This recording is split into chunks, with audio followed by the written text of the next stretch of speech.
Стратегија за борба против корупцијата имаме и таа е усвоена од собранието во 2021 година. Но очигледно таа функционира само на хартија, на декларативно ниво. Зошто потврламе во делот на битката против корупцијата? Во ова издание на Тренинг разговарам со Дарко Аврамовски, директор на Коалицијата за правично судење. Дали требаше Вашингтон да реагира за да се свестиме дека потврламе во битката против корупцијата? Тоа е многу добро прашање и би било тешко да се одговори зошто во пракса не ни функционираат законите и стратегиите, меѓутоа факт е дека поголемиот проблем со кој што се соочува нашата земја е токму имплементацијата дали на законите, дали на подзаконските акти, вклучително и вакви стратегии и акцијски планови.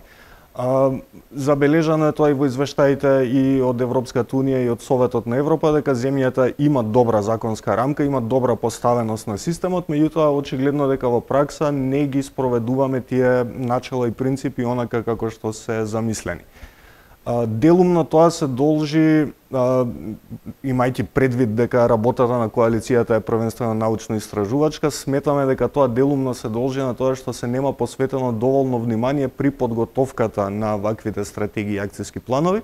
Не се направени соодветни истражувања за да се види на што се должат во практиката проблемите со кои што се соочуваме, каналите на корупција и корупцијските ризици и потоа да се направат и истражувања преку кои би се видело кој пристап за решавање на тие проблеми би бил најсоодветен.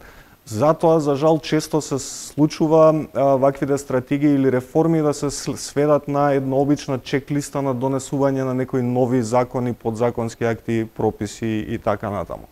Дали доаѓањето на американските антикорупционери е всушност порака и до домашните дека всушност ние немаме капацитет да одговориме на предизвиците? Дали тоа и зошто во овој момент Вашингтон интервенира? Моментот искрено не знам зошто е избран конкретно овој момент, меѓутоа да, очигледно е дека се сака да се прати определена порака дека тие се свесни како стојат работите во праксата и дека мора да се издействува да имаме некакви промени. Бидејќи земјава е стратешки партнер на Америка, меѓутоа стана и земја членка на НАТО, исто така и земја кандидат за членство во Европската унија, еве се отвори процесот на преговорите, така што имајќи предвид дека и на сите овие организации и земји приоритет им е стабилноста, владењето на правото и борбата со корупцијата и организираниот криминал, е сосема очекувано дека тие ќе се посветат да и помогнат на некој начин да и пружат поддршка на нашата држава да се справи со овие проблеми. Дека беше потребно беа потребни ваквите изјави и доаѓањето на истражниот тим од Америка тука, можеме да го видиме само по променетите ставови и изјавите на политичарите, челниците и функционерите, вклучително и од правосудниот сектор, кои до пред ваквите изјави ревносно зборуваа дека се справуваат со корупцијата и дека немаме толкови проблеми со корупцијата, за по овие изјави тие да признаат дека да, навистина имаме проблеми со кои што тешко можеме да се справиме. Убавите зборови не се доволни за борба против корупцијата, граѓаните очекуваат резултати. Ова е порака од евроамбасадорот Дейвид Гир.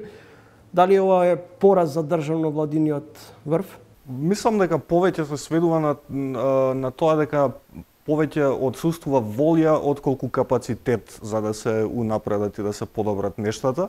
И мислам дека токму заради тоа и меѓународната заедница има вакви поексплицитни изјави кога станува збор за ангажманот на земјата за борбата со корупцијата и организираниот криминал, како некаков обид да се направи меѓународен притисок земјава конечно да почне длабински да работи на овие проблеми, бидејќи скажавте и самите дека имаме стратегија за борба со корупцијата, имаме стратегија за реформи во правосудниот сектор, меѓутоа во пракса сите оние големи случаи иницирани за организиран криминал и корупција кои вклучуваат сегашни или поранешни државни функционери се уште траат.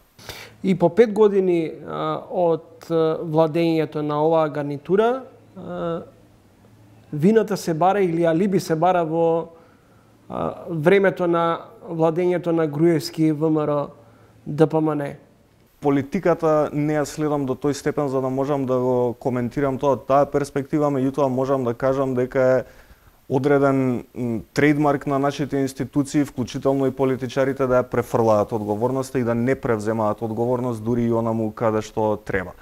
Тоа може да се забележи и од изјавите на јавните обвинители, судиите, судскиот совет, советот на јавните обвинители, тие постојано тврдат дека прават се што е во нивна моќ, меѓутоа некакви надворешни фактори ги спречуваат да постигнат вистински резултати.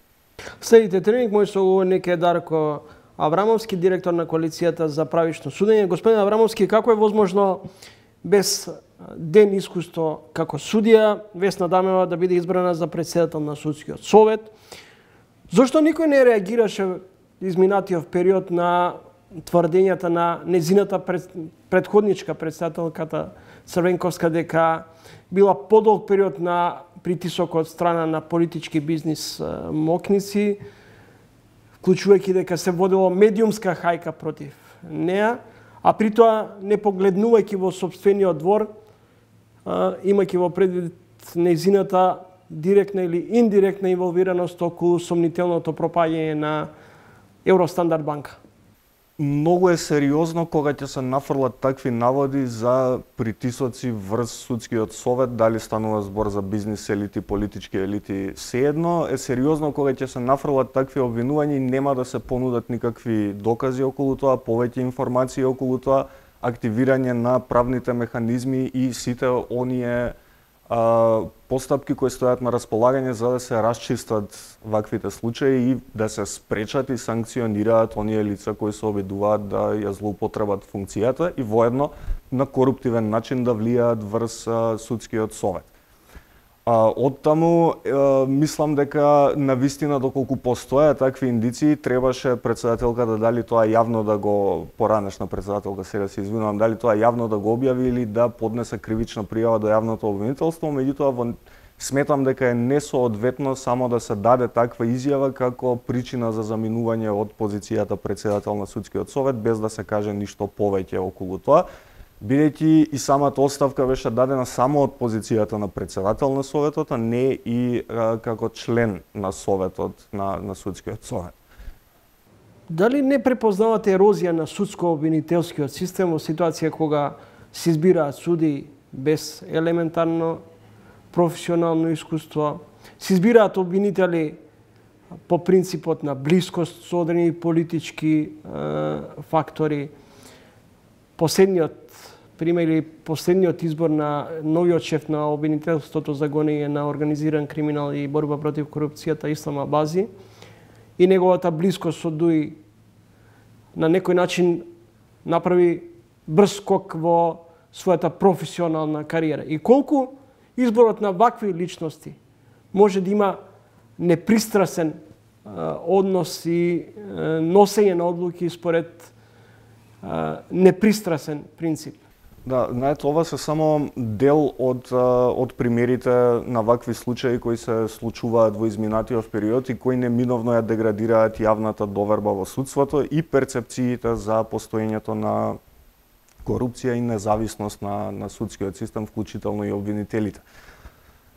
Се согласувам со вас дека треба многу да бидат загрижени и судиите, и обвинителите, и судскиот совет, и советот на јавни обвинители, бидејќи ваквите случувања, без да имаат некаква посериозна реакција од нивната страна. Реакцијата не секогаш мора да биде во насока на барање на одговорност за тоа што се случило, меѓутоа мора да биде во насока на превенирање и надминување на сите оние фактори кои можат да придонесат во иднина повторно да се појави некоја ваква ситуација, бидејќи на толку скандали во судството ние веќе не можеме да си дадеме простор за грешки. Треба да се постапува многу сериозно, многу внимателно и треба да се работи и надвор од она, да се вложува екстра труд, знаете, надвор од она што го сметаме за добро управување и владење. Треба многу повеќе од тоа да се пружи, за да може некако да се врати довербата на граѓаните во судството и вклучително и перцепциите и на меѓународната заедница за посветеноста и за капацитетите на земјава за справување со организираниот криминал и корупцијата.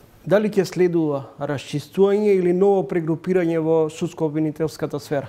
Сакам да се надевам дека конечно ќе се започне со некаков процес на зајакнување на интегритетот на чинителите и дека овие реформи кои ќе бидат кои ќе продолжат понатаму во иднината, вклучително и новата стратегија за реформи во правосудството, стратегијата за борба со корупцијата на судскиот совет во правосудниот сектор и така натаму. Сакам да верувам дека ќе вродат со некаков плод. Меѓутоа, за жал, за сега немаме нешто што покажало дека институциите се спремни да направат некаква сериозна и драстична промена во својот пристап. Како ви се чини дека всушност Академијата на судии стана легло на помалку неодговорно однесување и носење на одлуки на принципот на блискост, на принципот на ало, да се доаѓа до степен да се избираат суди, адвокати, обвинители, без никаков критериум и стандарди. Конкретно Академијата, бевме сведоци и на случајот со 30 кандидати за јавни обвинители кои ги имаа фалсификувано своите дипломи за познавање на странски јазик.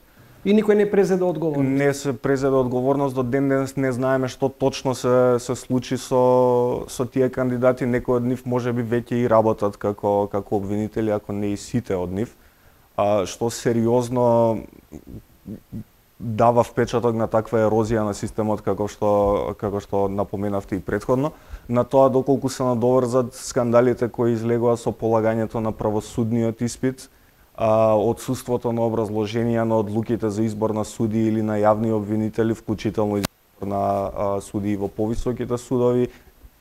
Сметам дека сето тоа придонесува на перцепцијата за една таква затвореност и за широко распространета корупција во редовите на судството и правосудниот сектор. Ви благодарам за гостувањето во емисијата. Фала и вам. Почитани гледачи, тоа беше Дарко Аврамовски, директор на Коалицијата за правично судење.